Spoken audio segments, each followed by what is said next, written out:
Okay guys, so I've done another stage to this. What I've done is I've mixed some white into the Commando khaki and just a light dry brush so it's highlighted some of the rubble.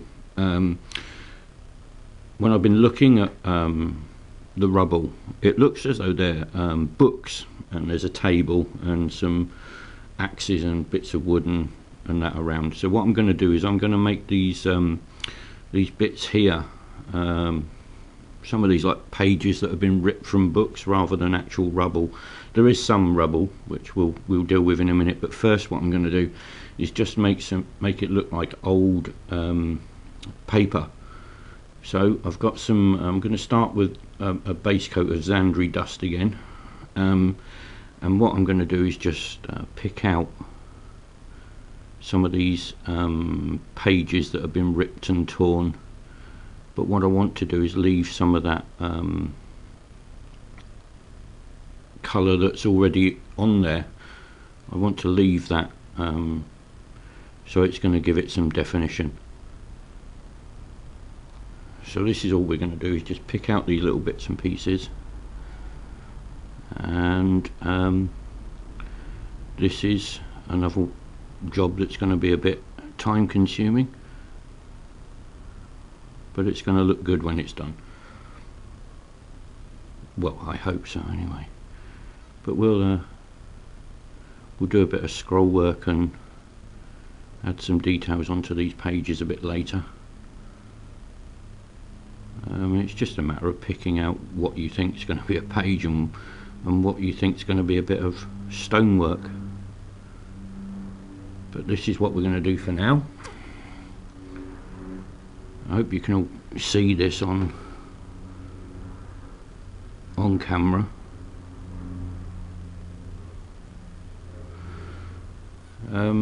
So yeah, so this is all we're going to do, is just literally pick these out. Some of these pages on the insides of the books, we'll do the books in a different colour to make them stand out, the outer leaves of the books. But the majority of it, all the pages that have been ripped from it, we're going to make look like old parchment and stuff that's there. Try and pick out a bit of detail in these. I don't think you want to go too mad on it, but if we can make it resemble old parchment and stuff, I think that will make it look pretty cool. So I don't want to bore you too much with what I'm saying and rambling on while I'm painting, so what I'm going to do is I'm just going to go ahead and pick all these bits out, and I'll come back to you. Okay guys, see you when it's done. Okay guys, so there you have it, all the papers now all picked out. So my next step is to pick out all what I think is going to be wood or the covers of books. So I'm going to use Rhinox hide, which is the old scorched brown, and just pick out some of the stuff which I think is going to be wood, like the handles to axes and spears, and the books and any fallen timbers and things like that. So I'm going to grab on and do that, and then we can start doing some more shading to these parts.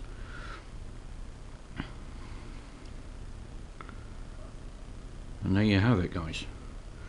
Okay, so I'm going to carry on and do these, and I'll get back to you when I've done those.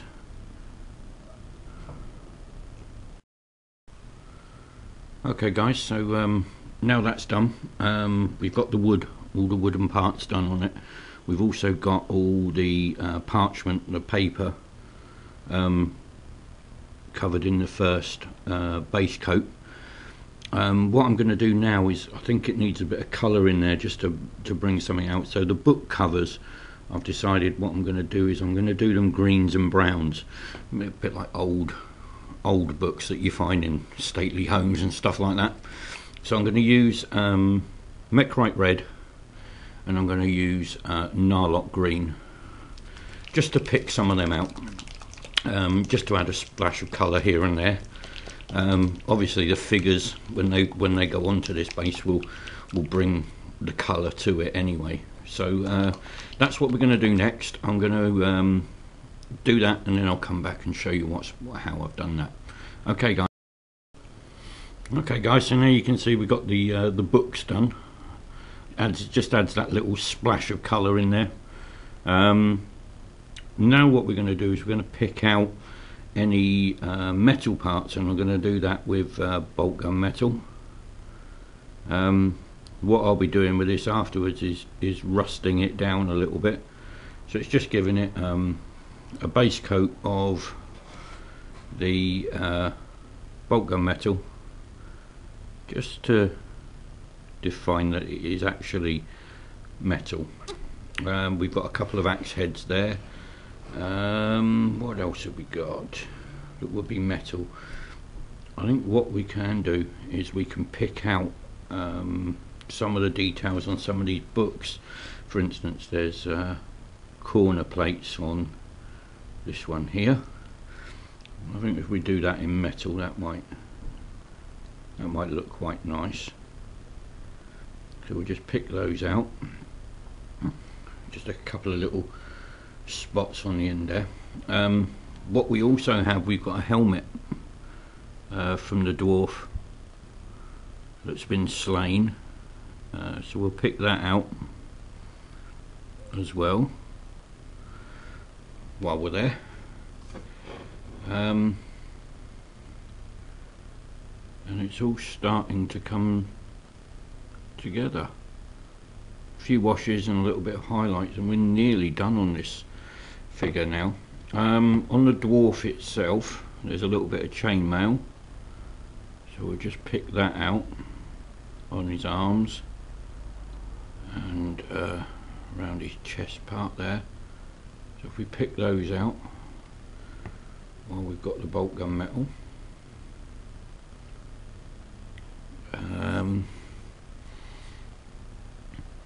you start giving some life to this poor character here.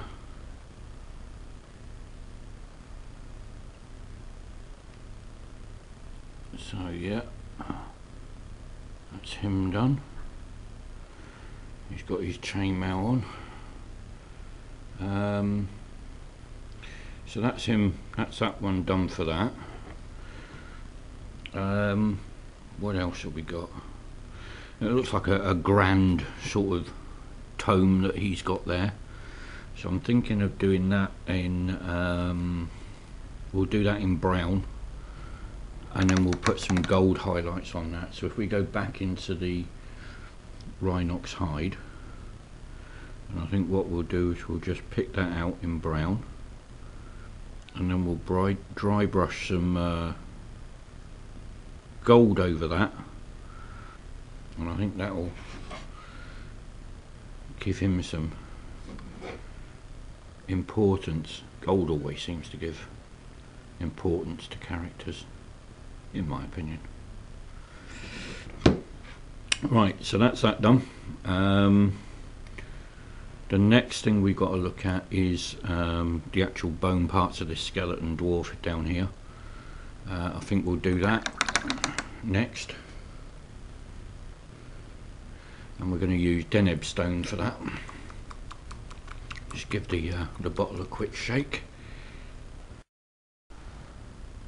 So yeah, little drop of Deneb stone into the palette here, a quick mix up, and that's one thing I would say about these dropper bottles. You really need to shake them before you use them if you are going to put your paints in dropper bottles. But we're just going to use the Deneb stone over all the bone parts of this character, over his face, his skull. Yeah, and that brings him back to life. And he's got a beard and everything as well. Okay guys, so now we've got all the paper and the book covers, the metal bits like the axe heads and that done. The next thing I'm going to do before I do any of the washes is I'm going to paint the tomb itself, and I'm going to do that with grey, Adeptus Battle Grey, which is quite a dark grey, just so we can start working on having all the main parts of it done then. As I say, Adeptus Battle Grey is quite dark. That's going to be my base colour for the tomb, and hopefully I can then highlight it up so it's not too dark on the final finish. But this is what we're just going to go over this, give it a nice cover over the whole tomb with this Adeptus Battle Grey. Remember, keep your paints quite thin and you'll give a much better coverage. Okay guys, so I'm going to go ahead and finish this, and I'll be back when the tomb's done and dried, and then we can go on to the next steps. Okay guys. Okay guys, so the tomb's now dried. So what we're going to do now is we're going to take a wash brush and we're going to start putting some washes on. The washes I'm going to use are some Griffin Sepia, which is the Citadel wash. I'm going to use that for all the parchment pieces, and probably some of the books. I'm going to use some of my black wash that I made up, this one here in the dropper bottle. I'm going to use that for the chainmail and the tomb itself, and also for the metal parts on the axe heads. So I'll go and get that done, and when that's done it's going to take a bit of time to dry, but while that's drying, what I'll probably do is start on base coating the first of the characters, which I think I'll do Gandalf first. Okay, so while that's dry, go ahead, do that, let that dry, and then we'll come back to you. Okay guys.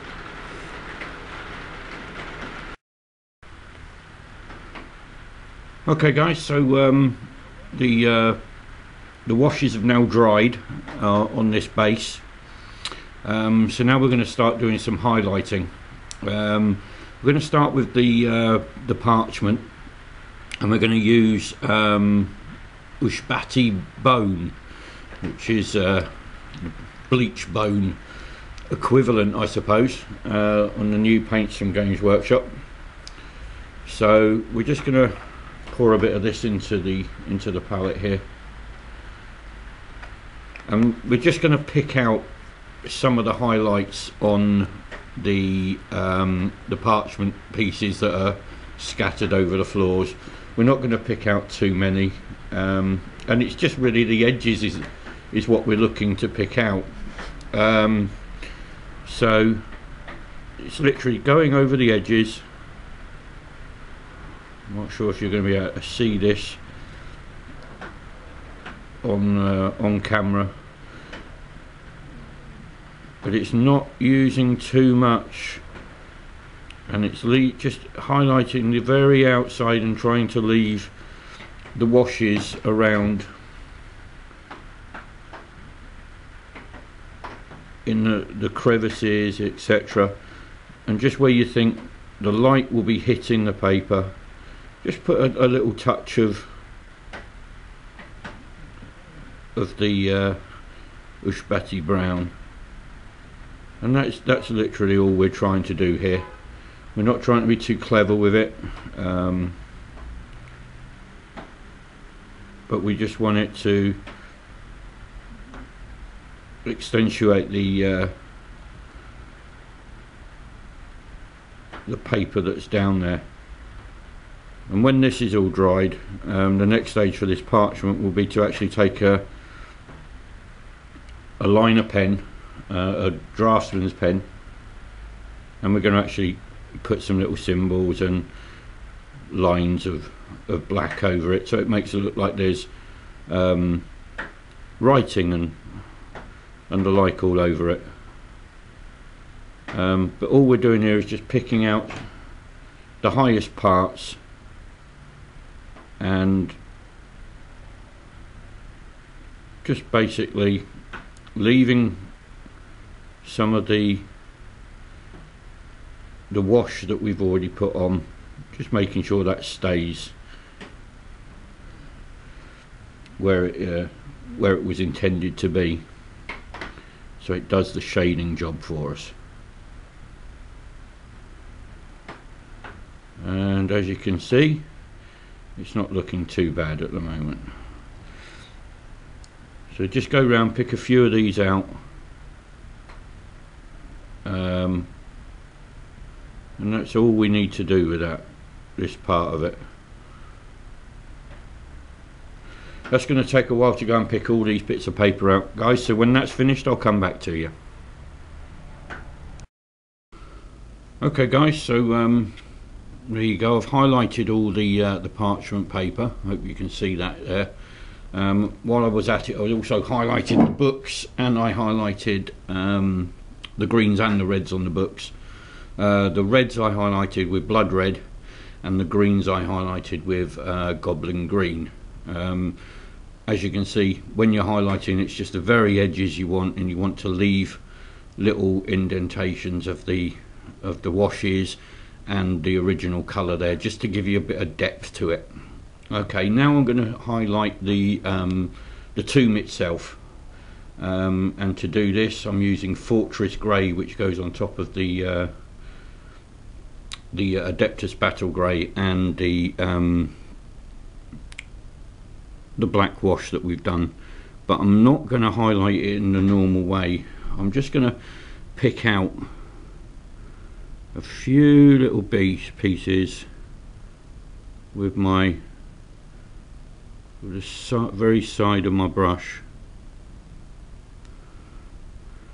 I don't really want to pick out too much on this. I just want to put some accent to those deep recesses that are there, and it really is just a matter of a little bit is much more, if you understand what I mean by that. If you put too many highlights on it, it's just going to look artificial. So this is what I'm trying to do, and as you can see there, it's starting to come together, starting to get a bit of depth in the colour.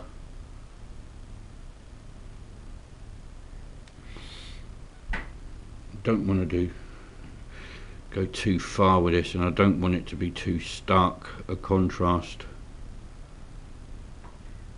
But I'm just really just looking for tiny bit of definition. I hope that makes sense of what I'm trying to say. Sometimes I'm not very good at explaining myself, but as you can see, just very lightly trying to go over it where it's worn away.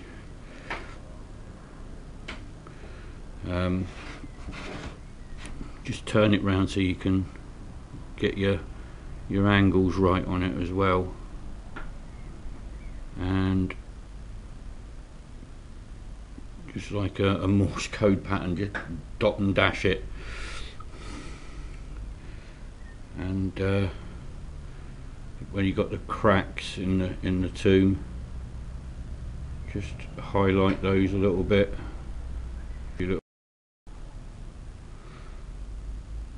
So that's the two now highlighted. The only thing left to do on the top of this base is to put some metallics onto these books. I wanted to make them look a bit special, so what I'm going to use is dwarf bronze, and just pick those out, the little indentations on top of some of these books with the dwarf bronze, and that'll be the top half of this base done.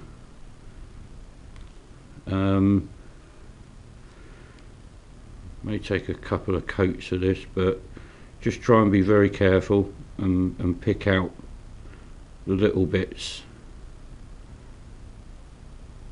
Doesn't matter if you miss some, because they can be like they've got dirt and stuff on them.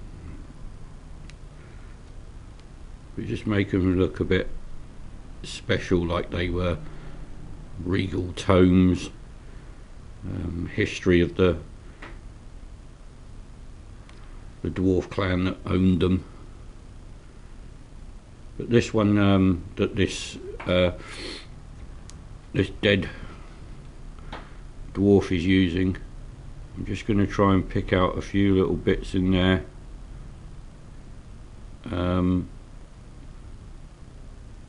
Just to try and make it look a bit ornate.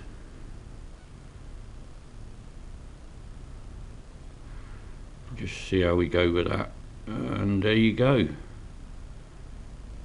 That's them done. Yeah, so that's the top of the base done now, guys. All done, all sorted. The only thing we have to do on the base now is to actually do the bottom bit. So what I've decided is I'm just going to paint it black, and then I'm going to give it a highlight, a gloss varnish coat, which will make it shine, and then we're going to pick out the wording around the edge. So I'm just going to go and paint that black now, guys. Let that dry, and then I'll come back to you. Okay guys, so that's the top of the base done. What we're going to do now is we're going to do the lettering around the outside here, which says the Fellowship of the Ring. We've painted the outside black, and we'll give that a coat of gloss varnish later, after we've done this lettering. Now what I'm going to use for the lettering is Vallejo's Liquid Gold range of paints. That's these. Now these paints here, they need to be thinned down with alcohol, because they're alcohol based paints. So you need to give them a good shake up, make sure that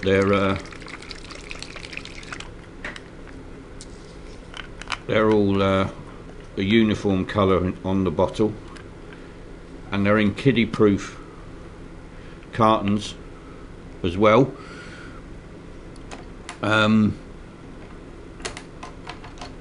Which means it's quite difficult for me to get them open. So use a synthetic brush when you're using these paints. Just take some out of the pot and put it into your palette, and you need to thin it down. So 1 drop of paint to 1 drop of alcohol, isopropanol alcohol. So just mix that up, make sure it's all thin, because the pigments on them are actual metal as well.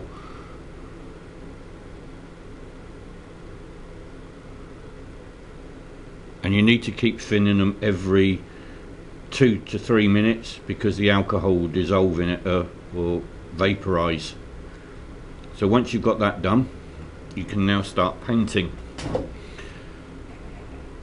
So we're just going to start, and we're just going to go round them, and this stuff is wonderful for painting this sort of thing. So just take your synthetic brushes is what you need to use for this, and if it starts getting a bit thick and gloopy, then just add some more alcohol.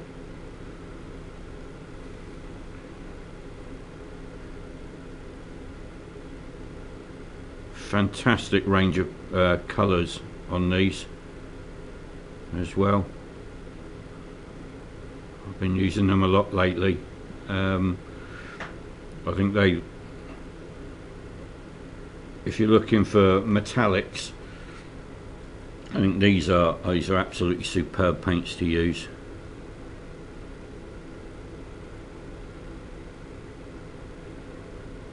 It's going to take me a little while to do these, so while I'm doing that, I'll show you the finished look when it's done. Okay guys. Okay guys, so there you go. That's the lettering done. All in the gold. Any mistakes that I've made around the edges I've tried to pick out again with the black paint, so it looks all neat and tidy. I think that looks pretty cool. The only other thing we've got to do to the base now is the Games Workshop logo, which I'll paint, and we'll use Sunburst Yellow, and we'll use Blood Red for that. But the first thing I'm going to do with it is just go over the outside of it with white, just so it shows up better on the black background. So we'll do it on the white, and then we'll come back. Okay guys.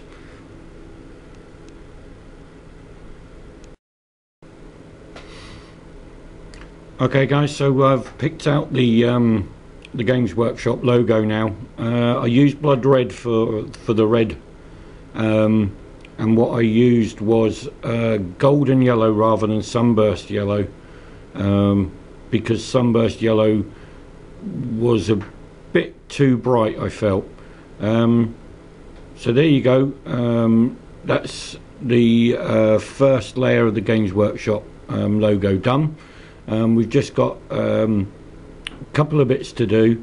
We're just going to run some black ink around the yellow and in between the red to divide it up a little bit. Just a little bit of tidying up to do, and then it's just a coat of gloss varnish all around the black bit over the lettering, just to protect it a little bit, and then that's the base done. Look out for the next video after this one. This will be the first character, which will be Gandalf. So hope you like it. Give us your comments, rate, subscribe, and hope you enjoy this series. Thanks a lot guys.